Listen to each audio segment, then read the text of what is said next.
Boston Celtics at home, unfortunately getting embarrassed by the Celtics yet again. We're going to talk about it, break it all down, have some fun, I guess to say, right after this. You are now tuned in to Chicago Bulls Central, your number one place for all Chicago Bulls news and content.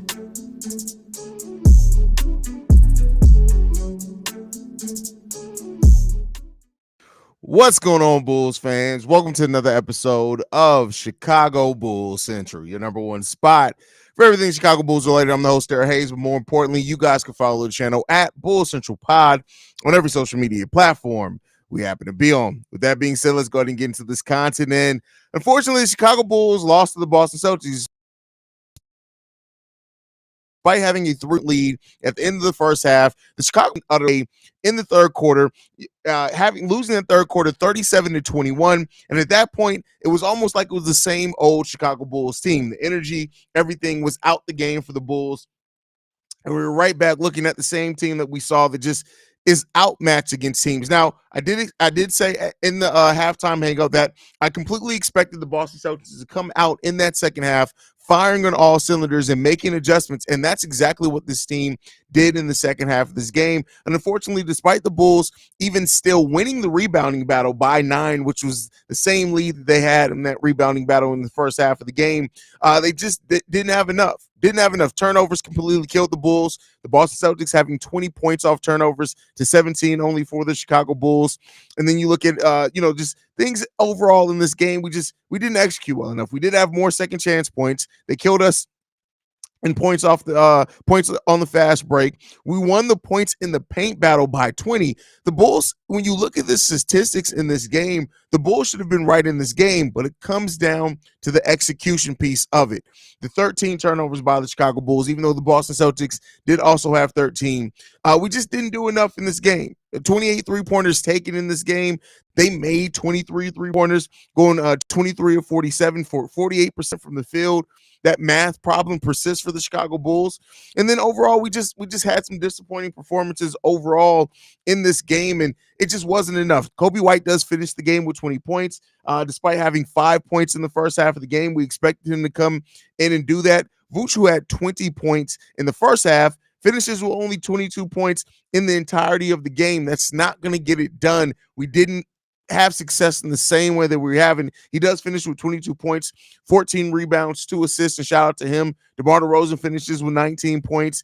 Every starter gets in double digits for the Chicago Bulls, which is really good, but it wasn't enough, man. And this Bulls team was outclassed. Julian Phillips gives the Bulls solid 18 minutes coming off the bench for sure, but there's still some things that you can take away from this. I mean, every team you face isn't going to have the best record in the NBA, so maybe the Bulls can have a moral victory in that way with how they can compete against some of the other teams. But it just that you wanted to we hope that the Bulls were going to be able to come in, start this second part of the season. It's not the second half, but second part of the season off with a big time win against the best team in the conference in the league. And it just wasn't enough. So, again, the Bulls competing but not contending, that's going to be a lot of things that people talk about. Overall, the team just didn't have it. They didn't have enough to get it done. And the Boston Celtics are, as I said, one of the best coached teams in the league.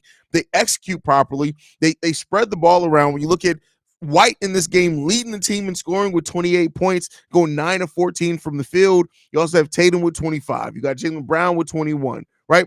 You have those level of performances from the team. It's difficult, and this is a team that is shorthanded. Right? You look at we're missing Patrick Williams, missing Torrey Craig, and while neither one of those players averages a huge amount of points per game or anything, they are important to the defense. They are important to rebounding. They are important to having the closest thing we have to legitimate size at that power forward position. And when it comes down to it, it's unfortunate. It's really unfortunate that yet again the Bulls suffer a loss in a game that they had a lead in the half, and to lose it by double-digit points, yeah, it's frustrating, right? It adds to that to the frustrating nature that this season has been for the Chicago Bulls, and we just gotta hope that AK is also seeing this and looking at this and saying, "Listen, this ain't enough. where the Bulls sit right now and the way that the Bulls have been competing, they are going to win some games. They're going to have some games and some stretches there where you look at them, you say, hey, this is a team that could definitely have a much better record than what they could have. That potential is in on that team. But like I say with players, all potential isn't realized. And so just because the Bulls have that potential to be a team that can compete with some of the better teams in the Eastern Conference, the fact is that when we do, we still have our doubts around it. This team needs a better vision. We need better balance. We need some more quality depth, and we need some size to truly get the Bulls to where they can ultimately be, and how good they can be as a team. And as long as we keep being this team that fights and competes off hope alone, it's gonna be an uphill battle for the Bulls. So I hope to see better production from the team overall. I hope to see just some things, right, for sure. But we got some stuff that we need to tighten up. We got things that we suck on as a team, and until we we have some better balance, we have some more 3-point shooting, which is a big part, especially in the modern day NBA. We're always going to be one of those teams that are going to be good, right? We're going to look really good, but we're not going to be good enough to really accomplish much. We're not. And I love this team. You guys know, if you've been watching here long enough, I love this team. I love a lot of the players on this team. I really do. But you have to find a better way to balance it all. And we have another game where not many minutes, but the Twin Tower lineup, the Vooch and Drum lineup, it's not working. It just isn't. Another game, negative net rating, negative plus minus. They only played less than 7 minutes together. They have a net rating of negative 92.3 and a plus minus of negative 12. So, that was something that a lot of people held out hope for, is this Vooch and Drum lineup can maybe unlock something. And while it's going to look good against some teams, it's not enough. And for years in a row, right? It's been years now. We're talking 3 years. Our thinnest positions have been the same.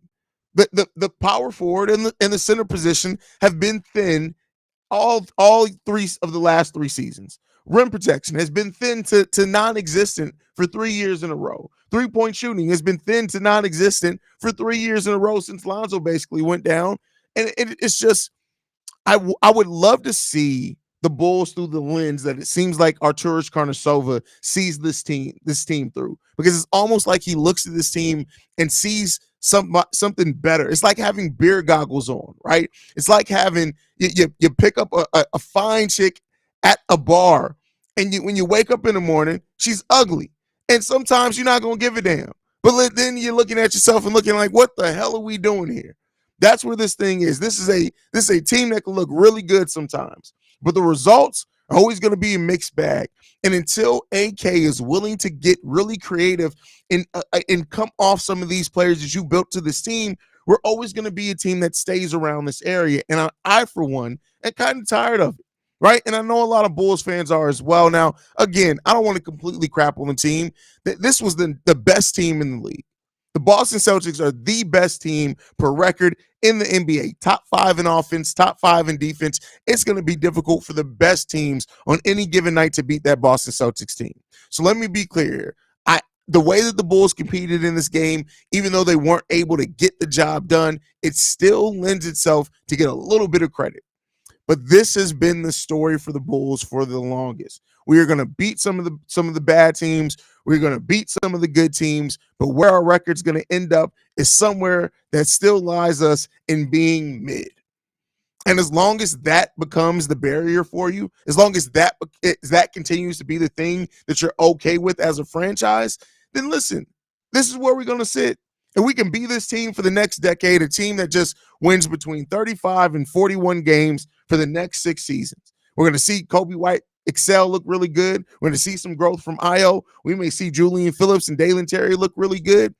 But it's still, the math portion of basketball still matters, and it still has an impact. And the math right now, the way that the Bulls operate as an offense, it leaves so much to be desired. We do not benefit from any type of easy offense, even remotely. Everything that the Bulls do has to be fought uphill. Could that come down to coaching? Is that just roster construction? It's a mix between the two. But the hope that it was once there in this team, I think it's just starting to get into the reality that we just realized This team is just going to be mid until you're ready, willing, and able to do something more meaningful to get us into that spot that you told us that you want to do. Every year since Arturas Karnisovas took over this team, the standard has dropped. You came in here saying that you wanted to build organically through the draft, develop your young players, that you wanted to win championships because that's what this Chicago Bulls franchise and fan base deserve. That went from that to continuity to being competitive to where it's now that we're sitting at just making the play-in tournament. Seems like that's a goal for this front office. And while that's fine, as a base, as a foundation, you want to be able to be a team that you can say at your base is going to be a playing team and get a playoff team, low tier, that's going to be able to get to the playoffs. But if you're not willing to build off that, if you're not willing to take that foundation and make it more solid, you're just going to stay there. And every year that this Bulls team stays the same, is getting worse by the nature of every other team around the NBA. Isn't AK. They aren't waiting for Jesus Christ to come back for this team to start being competitive. And that's something that sucks as this Bulls fan, as a Bulls fan, to keep watching this team fail like that every single time. But that's my thought process. Thank you for attending my TED Talk. We're going to go ahead and get into a message from our sponsor. When we come back on the other side of that, I'll be reading your guys' comments. Most of you know, anyone can find anything on the internet, including your full legal name and personal email, your home address, phone number, and even your relatives. For me, personally, I never took this kind of stuff seriously, that people can take my personal data and use it for their own financial gain. Well, in 2019, I got my identity stolen, including my social security number and credit card information, and it was a total nightmare getting it all sorted out.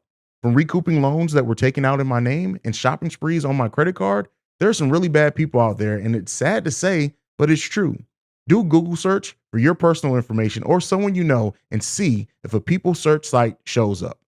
The information is easily accessible because of data brokers who profit by selling your information to robocallers, telemarketers, spammers, and anyone else that wants to learn more about you. And so for me, protecting my and my family's personal data and information is at the utmost importance because of the terrible experience I had 4 years ago. That's why I'm excited to tell you about today's sponsor, Aura. Aura will identify data brokers that are exposing your information and automatically submit opt-out requests on your behalf. They will even opt out of junk mail and telemarketing lists. Aura also monitors your emails and passwords to see if they're involved in any data breach and exposed on the dark web. Aura's app also features VPN password manager, real-time credit card and identity theft monitoring, internet parental controls, and protects your device from malware. Aura has almost every internet safety tool you'll ever need, all inside one app, which is what makes it so amazing, so that you don't have to use multiple platforms and sites to protect yourself. Let Aura do the hard work, keeping you safe online. And if you sign up right now, Aura will give you a 2-week free trial with my link below. You'll be shocked at how much your private information Aura finds exposed over 2 weeks. I was shocked at how much my information Aura was able to find when I was using the app. Go to aura.com/CBC to start your free trial. Also linked in the description, or you can scan the QR code here. Now back to the video. All right, Bulls fans, you already know one of the most important parts of any Chicago Bulls Central live stream is getting into the chat. And let's see how you guys are feeling today. We got Omar in the building. Omar says, this is what years of continuity looks like. Listen, you are not wrong there, my friend, at all. These third quarters struggling in the third quarters has to be coaching at this point. Well, it's down. Listen, coaching definitely plays a part, but I don't want to throw the players any bell by blaming it all on coaching. As a team and as players on the court, you have to have a little bit more pride in what you're going to do as well. And this Bulls team, what we continually see from them is that when they get down and the going gets tough, the Bulls get to losing. That's just what we've seen consistently from this team. It's unfortunate, but that is what we continue to see. And let's hope that, the team can figure something out over the rest of the 26 games left. MC says we lost competitively. That's all AK demands. These players are doing what is asked of them. What a FON team see bullshit. That's funny. But I mean, listen, here's the thing. To say that the players are doing what's asked of them, you can't really say that, right? Because they aren't executing the best. They aren't shooting the ball well, and you got to limit those turnovers. Expect to compete at a high level, but Bulls' next schedule stretch is beautiful. Oh, the Bulls, listen, while overall they have what the 13th easiest schedule remaining of the way, now 15 out of our last 26 games are against teams above 500. It's definitely going to be tough. It's definitely going to be tough. Boston 5 offensive rebounds were all those Cornette tip dunks. That's crazy. Cornette, man. Competitive, a new slogan to keep fans from getting angry and holding the organization accountable. Well, it shouldn't be. If you let a buzzword keep you from holding the organization accountable, then you've been willingly ignorant to what's going on with this team. Melvin says it's so annoying how mostly every NBA team has 3-point shooting practice against the Bulls. If Billy Donovan or whoever was this good defensive coach, people claim this will never happen. Well, no, that's not true. It still comes down to manpower. And the fact of the matter is, while the Bulls have been able to post top 5 to top 10 defenses with players that just aren't really good defensively, the weaknesses of the players on the court, especially in switching and closeouts, we're terrible at that. That comes down, we just don't have the players that are really equipped to do that. Yeah, coaching still definitely plays a part, but also does the execution by the players. Billy Donovan is a terrible coach. Just play the young guys and get out and run. These old guys aren't winning games. The young guys aren't going to win games either. And that's an oversimplification of what can help this team is just by saying, oh, we'll just get the young guys out there to run. No, because the young guys still aren't polished. They aren't going to execute very well, right? You're going to have your growing pains. Do they now? You're helping their development along the way by playing them, absolutely. But again, Billy Donovan, he's not a terrible coach. He's a good head coach. That doesn't mean he's good for this team, but overall, he's not a terrible head coach. But team finally got a shot attempt from 3. Oh, yeah. Listen, I wish that it was more meaningful. Vucevic doesn't want to let go of the center position. He and Drummond are fighting on the perimeter to give double screens. That's funny. If a team keeps collapsing in the third quarter and makes one of some of the same mistakes on defensive rotations that you see time and time again, it's different games. It's on coaching, in my opinion. Well, it's on player IQ as well, and it's not the same mistakes. That's the thing. The Bulls aren't making the same exact mistakes in the third quarters. That is the thing. Like adjustments is definitely on coaching, but you can't abstain the players from their part in it as well in the execution. So. Our franchise went to hell when they decided to fire Tibbs. I missed the 2015 Bulls, man. At least we had something to look forward to. I mean, listen, I said it then. Now, I didn't have this show. Then you'd have to check my social media and scrub it, which is a dark place. Shout out to you if you do that. But when the Bulls fired Tibbs, it was more about personal feelings than business, right? And don't get me wrong, Tibbs is one of those coaches that we're always that's gonna fizzle out everywhere that he goes. His amount of time, the length of time that Tibbs has to coach a team, it's always gonna be one of those things where you look at it and you're like, 8 years is probably the most you're gonna get Tibbs to coach a team before either the players turn on him or he just kind of fizzles out. But it hasn't been good since then, right? Everything's been downhill since then. You're not wrong. You're not wrong. Brother Corn in the building says Facts Haize were too inconsistent, very inconsistent team, and that's not going to stop. That's not going to stop. Delbert says, yo, Jerry, sell the debt. Listen, people got to stop. Selling the team ain't going to fix shit. Like, again, selling the team, like, even the luxury tax, that's not going to change where this team is right now. You don't, if you're spending into the luxury tax just to be a playing team, you're doing life wrong. So, and again, I guarantee you, if the Bulls, which they're never going to do, if the Reinsdorf were to sell the Chicago Bulls, best believe it's not going to be somebody who's going to want to keep the Bulls in Chicago. So this whole sell the team thing, it's not going to happen. Only thing I can say is I'm happy about is that I was super cute at the United Center today, and then Vooch stopped shooting all them threes. Otherwise, we were outgunned, outmanned, and outclassed. We tired. Well, that's the thing. Or we tried. Yeah, and you get participation trophies. I can't give you, right? But yeah, the Bulls did compete in this. Melvin says, sorry, I disagree. Arturas should have saw this wasn't enough last season. He hasn't made a trade in almost 3 years. We needed a bit more size and a bit more shooting. What do you mean? That's exactly what I said. What are you disagreeing to? Yeah, but again, that has to be available. The fact that the Bulls didn't make a trade at this trade deadline, the size wasn't necessarily out there. And you don't want to give up everything the Bulls have right now. They would have had to give up an asset. And it's unfortunate. It's the culmination of the lack of activity over the amount of time that got the Bulls where they are right now. Fact says only goal for this front office is to make the play in. Talk about low hanging fruit, pathetic. Yeah, I mean when that's your goal, right? When your goal is to say, "Hey, at least we made that play in tournament, guys." That's literally what AK is basically coming to us and saying in these press conferences. Of say, "Yeah, you know what, man? Listen. I know when we came here, we were talking championships. You know, it's like being in a bad relationship, right? It's like if you get your girl flowers at the beginning of the relationship, and then you're 2 years in and you not even acknowledging her existence, much less getting her flowers. It's like, yeah, you know, well, at least I'm not beating you. You know, Billy across the street beats his wife. At least I'm not beating you. That's where this front office is right now with Bulls fans. They look at it and say, listen, we said we were going to get a couple of rings. We said that, but you know, at least we're not the Detroit Pistons. We're competing. There you go, fans. We're competing, competitive, right? That's what they're saying, and it's like we got to stop, man. You got to have some pride about yourself, man. What are we doing? We doing? Shay in the building says the only person I could look to blame in this game is Billy Donovan. At the end of the day, when we're up going into the halftime, you have to know the team is going to make adjustments, and you have to also you got two. You want to make two adjustments? You can make one. Billy Donovan does not make halftime adjustments. I think as a family, right? Can we all agree that we don't expect Billy Bubblegum Donovan to make halftime adjustments? It sucks, right? But again, this team attaching themselves to mediocrity goes back to it. You gave your head coach a contract extension of an unknown amount of years, a year ahead, and at that point in time, Billy Donovan had a 45% win percentage as the head coach of the Chicago Bulls, tying yourself to mediocrity.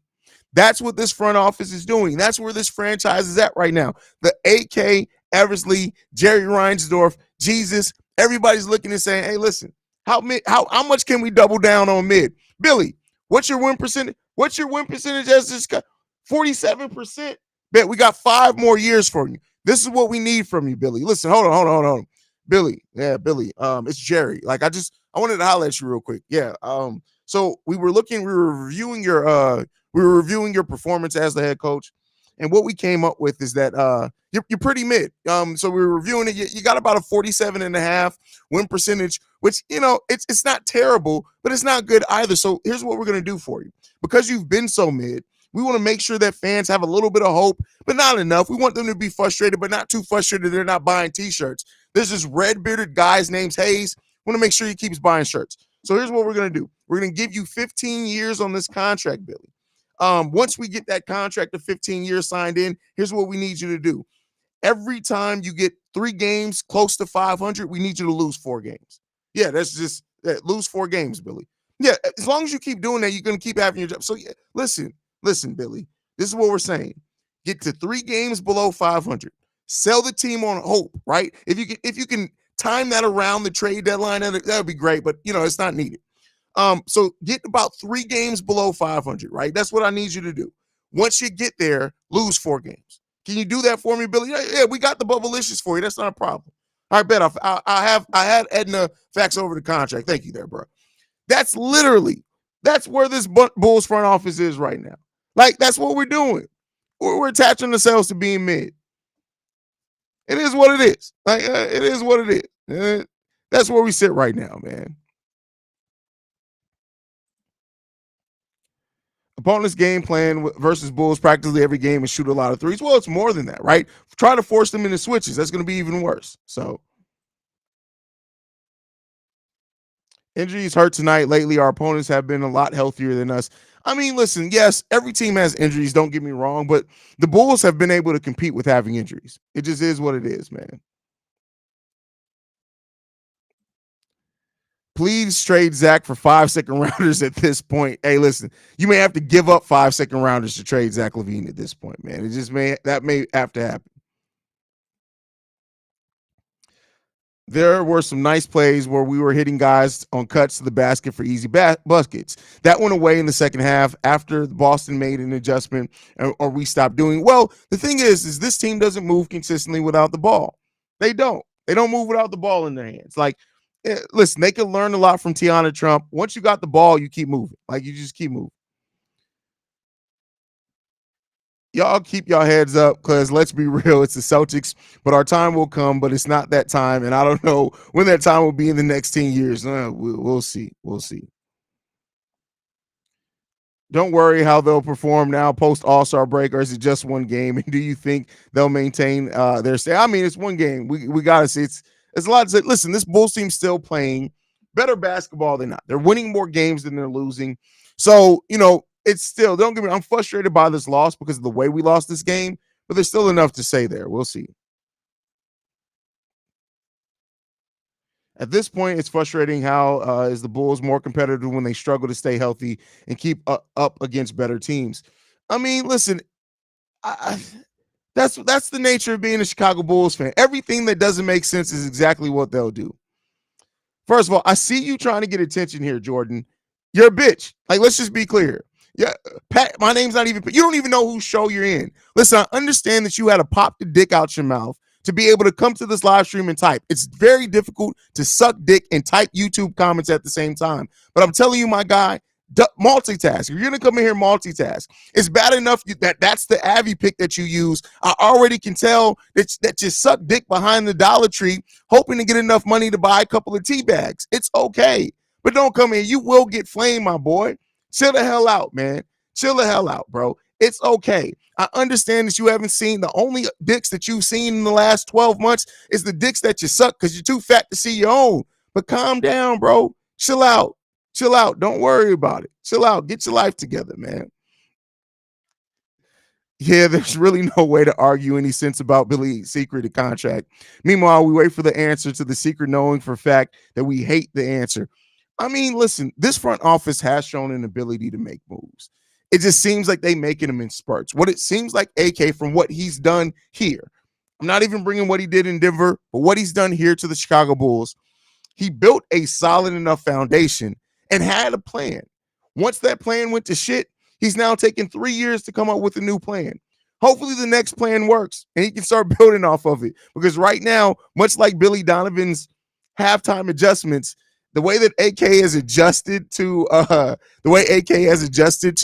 his plan falling to shit, it's just been ugly. It's been ugly. Are the Celtics what the Bulls standard was with Zoe? So the roster would have been Zoe, Zach, DeMar, I guess P. Will, and Vooch. The Celtics what the Bulls. I can't say that because again, the Celtics are still built around two very high caliber two-way play. Yeah, they don't. Jason Tatum isn't the best defensively, but they compete defensively. So I can't say that the Celtics and Bulls had the same standard. It's because they have very different caliber of players. They got two absolute all-stars in that team. So don't worry, guys. AK gonna give us more updates on Zoe's new and improved knees. You remember when Pat said he was like, hopefully he got an Nigerian knee cartilage in that replacement? That was crazy. Don't worry how they're performed now post All-Star break. All right, listen, I already answered it. Sydney, stop leaving the same goddamn comment. What we doing here? Have some respect. Boston was where we are now. That Lonzo season crazy turnaround they've had. I mean, listen, but they got the players to do it. I haven't heard anything about the buyout market recently. Do you think we go for Joe Harris? I mean, here's the thing: the Bulls need 3-point shooting, and while we don't, it's not like there's no Pat Bev in this buyout market, right? The player that can come in and just give you everything that you need. Pat Bev brought everything the Bulls needed at last year's buyout market. But Joe Harris is a career 42% shooter from 3-point range, so maybe he can definitely help. I won't guarantee that the Bulls go that way, but it's definitely possible. I want the Bulls in the offseason to add more 3-point shooters and more rim protection. Well, Devin, it's not that easy. Like if it was that easy to go in, walk into Walmart and be like, hey, let me get a couple of them 3-point shooters and rim protection. By the way, Jordan doesn't like rim protection because he likes his rim very much detached. But outside of that, it's not that simple. Players got to want to come here, right? Or you have to find it in the draft. Now, I will say this. There are some players in the draft that the Bulls can add some rim protection with. They missed out on it with Walker Kessler. I think is second in the league in blocks per game. And hopefully the Bulls are looking at that because they will be drafting higher in this draft and they're looking at needs. Hopefully that's the case. Oh shit, my bad. I was making tacos. Listen, stop playing with meat, Sydney. Get your life together. Get your life together. I'm surprised nobody's picked up Daniel House by now. Maybe teams are having second thoughts on him. I mean, that is because I think Daniel House is one of the first teams where I think players that people thought he was expected to go somewhere. Daniel House didn't sign somewhere. I wouldn't be mad at Daniel House. I wouldn't be mad at that. Right now is the worst time because we're still suffering from the asset losses from our original trades. So we have the weird situation with mostly over 30s and 24s or younger, nobody prime. Well, I mean, your 24s could be in your prime, right? But we haven't developed those guys. Like this is the first season of Kobe White being a huge part of the Chicago Bulls offense since with the team winning games, right? So he was initially that second year, but that was a team that just was bad. So I mean, yeah, and we're seeing players ascend like a Io, like a Kobe, but this roster is in a weird place right now, and we got definitely places that we need to grow for sure.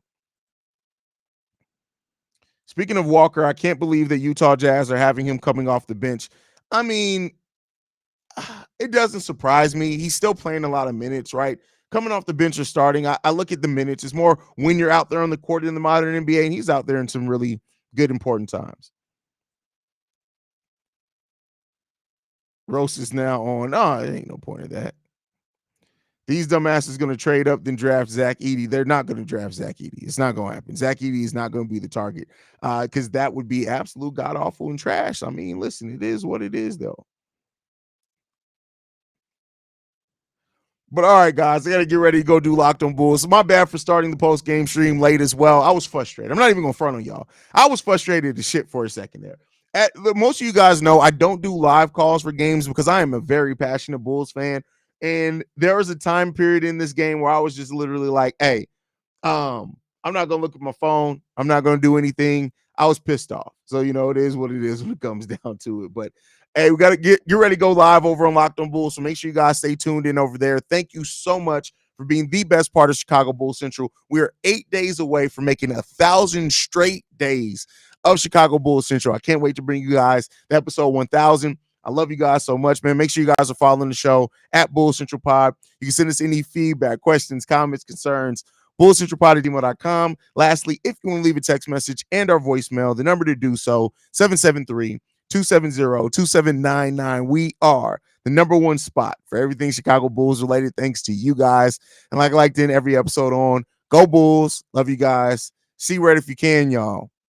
Peace.